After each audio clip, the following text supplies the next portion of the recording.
নমস্কার বন্ধুরা, আজকে আমি একাদশীতে খাওয়া যায় এমন একটি রেসিপি নিয়ে আসলাম। সবজি দিয়ে সাবুদানার পোলাও।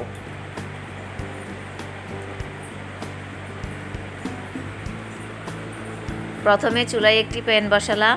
প্যানে সামান্য তেল দিলাম। এরপর কেটে রাখা আলু, কুমড়ো, পেঁপেগুলো দিয়ে দিলাম। লবণ এবং হলুদ দিয়ে সবজিগুলো ভালো করে ভেজে নেব। আমার সবজি ভাজা শেষ, এগুলো তুলে নিলাম।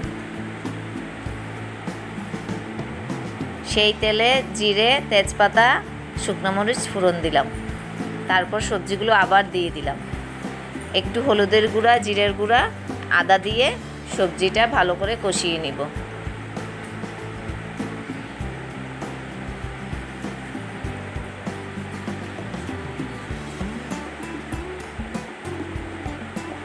ভালো করে নাড়াচাড়া দিয়ে সাবুগুলো দিয়ে দিলাম। সাবুগুলো দিয়ে ভালো করে নাড়াচাড়া দিতে হবে। ঢেকে দিলাম।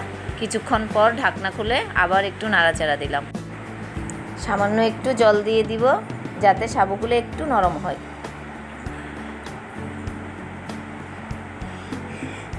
একটু ভালো করে নাড়াচাড়া দিব।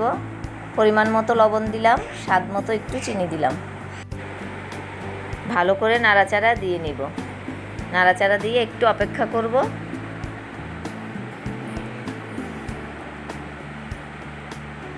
তারপর নামানোর আগে একটু গরম মশলা ছিটিয়ে দিলাম। তৈরি হয়ে গেল আমার সাবুর পোলাও।